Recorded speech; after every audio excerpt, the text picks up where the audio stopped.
Terima kasih Anda masih bersama kami di iNews Sumut. Pemirsa, dinilai abaikan putusan Mabes Polri, sejumlah penyidik di Direktur Reserse Kriminal Krimum Polda Sud dilaporkan terkait putusan hasil gelar perkara kasus dugaan tindak pidana penggelapan dan penipuan. Sejumlah oknum yang dilaporkan terdiri dari Wasidik Direkrimum Polda Sumut MHPT, Kasubdit 3 Ditreskrimum BPS Terpadu 2, dan penyidik lainnya AS, WHS, PNM, WT, RS, ESP selaku Terpadu 1.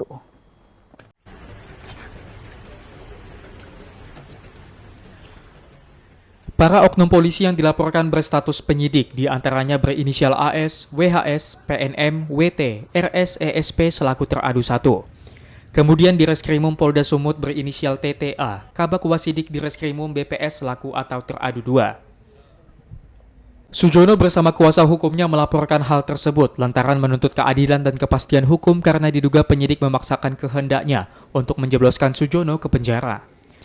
Padahal sudah 9 kali kasus tersebut ditolak oleh kejaksaan karena tidak lengkap dan tidak terbukti adanya unsur pidana. Pihaknya juga sudah meminta gelar perkara penghentian kasus tersebut sesuai rekomendasi Mabes Polri, namun tidak diindahkan oleh Polda Sumut. Khususnya perkara dalam penipuan penggelapan, klien kami merupakan sebagai dia telapor, dan dalam hal ini berkas perkara itu sebenarnya sudah bolak-balik atau P19 sebanyak 9 kali sudah. Yang dalam hal ini kami sudah juga memohon perlindungan hukum ataupun meminta gelar perkara khusus pada bulan September 2022 yang lalu di Mabes Polri, dan di mana dalam hal ini sudah digelarkan, di mana hasil rekomendasi dari gelar tersebut dari Karwasidik Mabes Polri dinyatakan apabila dalam hal ini berkas dikembalikan dari jaksa penuntut umum ke penyidik, maka wajib dihentikan. Penyidik ya tidak mau melaksanakan hasil gelar yang dalam Mabes Polri tersebut.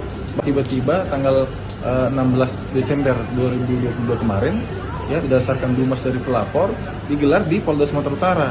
Nah itulah saya jadi warga negara ini kan seharusnya sama, di muka hukum ini harusnya sama. Saya juga heran, kita sudah melakukan semua upaya hukum.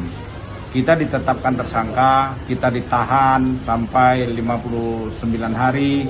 Kemudian penyidik waktu itu melalui lawyer kita menyatakan supaya dicabut saja, ya kan, supaya kita keluar, terus nanti ini akan dihentikan. Namun tidak ada semuanya.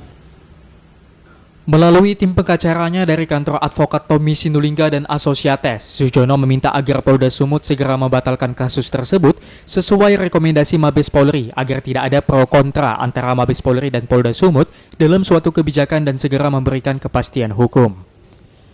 Dari Medan, Aminur Rashid, iNews melaporkan.